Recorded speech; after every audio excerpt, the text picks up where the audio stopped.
hybrid zones. So even though we live in this era of genomics, morphological variation is still a critical component of defining species boundaries. But genomics really has complicated our understanding of the relationship between phenotype and genotype. For example, we have lots of taxa that seem morphologically indistinguishable but show genomic evidence of divergence and reproductive isolation. We also have quite a few cases of taxa that seem phenotypically quite differentiated, but at the genomic level are nearly indistinguishable. So this begs this sort of broad question, which is what is the role of phenotype when reproductive isolation is challenged by gene flow? And we've been asking this question in the barn swallow species complex. This is a group of 6 globally distributed subspecies.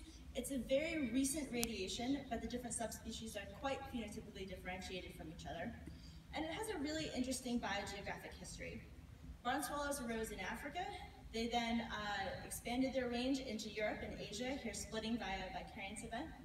Some of these Asiatic birds then made their way to North America, giving rise to the subspecies that we have here today.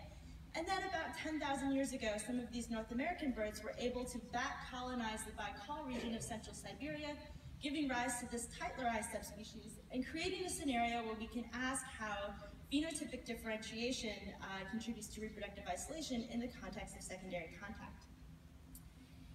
And we see some evidence that phenotype is really important in the system.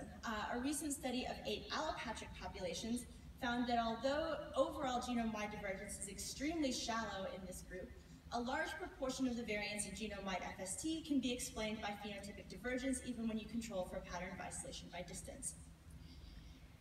And this variance is explained in particular by divergence in 2 different phenotypic traits. The first is wing length, which we know is naturally selected in this system. It's involved in migratory distance.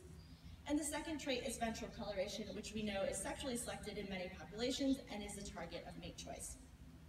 So this study suggests that at least in allopatry, these phenotypic differences are important in defining divergence between subspecies. But what we really want to know is, do these phenotypic differences play a role in restricting gene flow in sympatry? So I've been focusing on contact zones in central Siberia, 2 of them. The first is between that invading Tytleri subspecies and the European Rustica subspecies, and the second is between Tytleri and Asiatic Guturalis. And these 2 contact zones allow us to compare phenotypic divergence and admixture in this context of secondary contact. So to start asking these questions about reproductive isolation, we conducted a transect across Russia. We identified the contact zone between Rustica and Tytleri to the west of Lake Baikal. Here, Rustica has that white ventral plumage, and Tytleri has very dark ventral plumage. And we identified a second contact zone between that dark-bellied Tytleri and the much paler Guturalis to the east of Lake Baikal. And the first thing we wanted to ask here was how the traits that we found to be important to genome-wide divergence in allopatry vary between these subspecies when they're in sympatry. To do that, we fit geographic clines to wing length, belly coloration, and throat coloration in each of these 2 contact zones separately. Here you're seeing those clines in the Rustica Tytleri contact zone.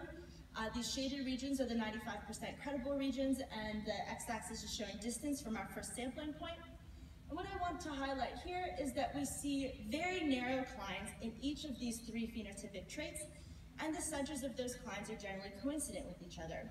This is telling us that we see a transition from a parental Rustica phenotype to a parental Tytleri phenotype over a very narrow geographic distance. When we look at this second contact zone, the story is a little bit different. We see no variation at all in throat coloration, and we see these really wide, really broad clines in wing length and belly coloration. Those cline centers are still concordant because there's these very wide 95% credible intervals, but that's because we're seeing a lot of variation in these traits within population, so a very gradual transition between phenotypes over a broad geographic distance. So if these traits are involved in reproductive isolation, we might then predict from these clines that reproductive isolation is stronger in the zone with narrower and more abrupt phenotypic clines. And we can get at that question by asking if phenotypic cline width is predictive of admixture. So to do this, we collected sequence data from 534 individuals across this transect. We generated 100 base pair reads on the Illumina HiSeq platform. identified over 23,000 SNPs that we were able to align to our draft of the barn swallow genome. And then we used the Bayesian admixture proportion model to determine population assignment and identify individuals with admixed ancestry. And what we can do with this ancestry information is ask how admixture proportions change as both a function of geography and as a function of phenotype. So I'm going to start with geography. What we're seeing here is longitude on the x-axis. This is distance along our sampling transect. Individuals with a 0 on the y-axis are pure parental Rustica genotypes, and individuals with a 1 are parental Tytleri. And you can see as we move along our sampling transect, we hit this very abrupt transition where we move from individuals that are mostly Rustica to mostly Tytleri over a very short geographic distance, and these intermediate points represent individuals with mixed ancestry. The story is a little bit different when we go to that second contact zone, moving from Tytleri genotypes to pure parental Guteralis genotypes. Here, that transition occurs over a very broad geographic region, and we have basically continuous variation in admixture over this sort of wide geographic range. So what we can do now is ask if these transitions in ancestry correspond to the declines that we see in phenotypes. And we can do that by fitting those geographic declines to these admixture indices. Again, here are those phenotypic declines in wing length, belly coloration, and throat coloration. We'll look at the Rustica Tytleri zone first. And when we add the ancestry decline as we transition from Rustica to Tytleri, you can see there's almost perfect coincidence in the centers of these declines for genotypes and for phenotypes. In fact, these decline centers are within 8 kilometers of each other, which for a species that disperses hundreds of kilometers is pretty remarkable. And as you might suspect, the story is a little bit different in the second contact zone. Here's the decline for the transition into Guteralis ancestry, and you can see that these are really broad declines.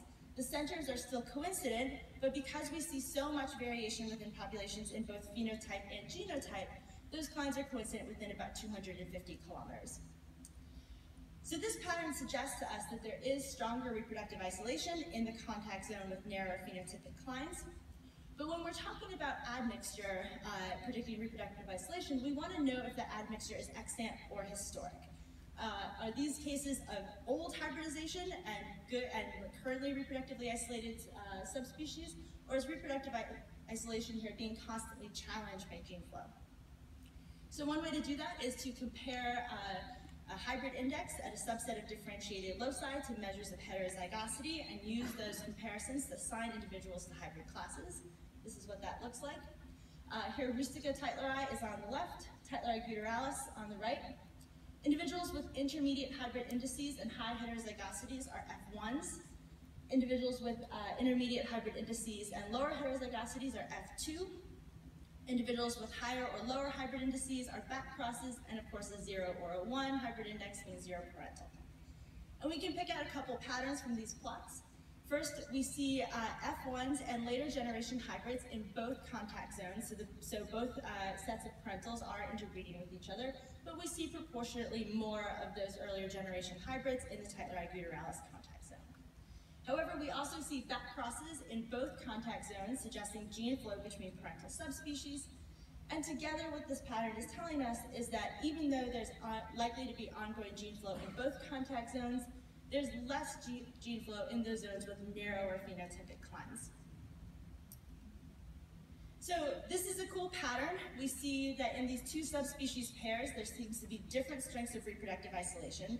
That isolation may be linked to differences in wing length and ventral coloration, but we want to know what processes are underlying these patterns. Why do we see declines of different widths in these particular traits, and why do we see different strengths of reproductive isolation in subspecies that are really quite closely related to each other? And so one possibility related to wing length that we're quite excited about right now is differences in migratory behavior, particularly migratory divides that result in different overwintering grounds.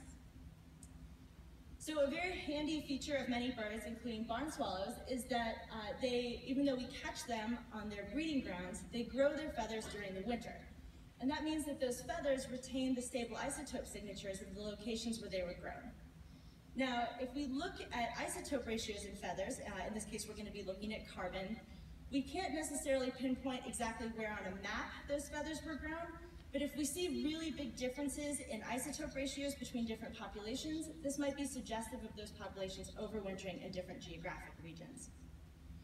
So we measured carbon isotopes across our Russian transect here. We fit geographic clines to those isotope ratios in each of these two contact zones. In the Rustica Tytleri zone, we get something that hopefully looks familiar at this point in the talk. This is a very steep climb in carbon isotope ratios and a very narrow climb across that contact zone. By contrast, in this Tytleri guturalis zone, we see almost no variation in carbon isotopes. So this suggests that in the Tytleri guturalis contact zone, birds are not overwintering in drastically different geographic regions, whereas they might be in this other contact zone.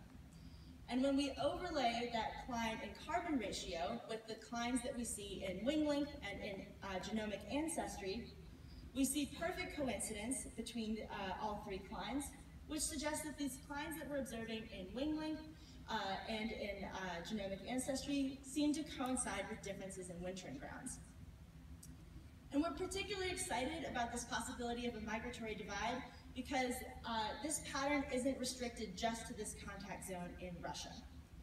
So as I'm sure you all know, a single transect is not necessarily representative of the dynamics of reproductive isolation across an entire species. So we've done a lot of additional sampling throughout Asia. And what we find is that this pattern of carbon isotope clines seems to be replicated across multiple different contact zones between different subspecies pairs. Here again is that carbon cline in the Rustica Tytleri contact zone in Russia. Here's the second cline in carbon isotopes in a contact zone between Rustica and Tytleri in Mongolia. And most intriguingly, we see a really similar cline in China, not between Rustica and Tytleri, but between Rustica and guturalis. These two subspecies seem to meet and hybridize along the Yellow River Valley, and we're seeing a very similar cline in their tail carbon isotope ratios. And you'll notice that the centers of all of these clines seem to be lining up at about 100 degrees longitude. Our best interpretation of this is that birds to the west of 100 degrees longitude are likely migrating to Africa, whereas those to the east are likely migrating to southern Asia. So to conclude, together these migratory divides may explain both the location and the width of multiple contact zones and multiple phenotypic clines, and they have the potential to maintain reproductive barriers between these different subspecies. So thank you to the many people who contribute to this project, and if you want to hear more about barn swallows, check out Chris Smith's talk tomorrow morning. He'll be discussing the demographic history of these three subspecies.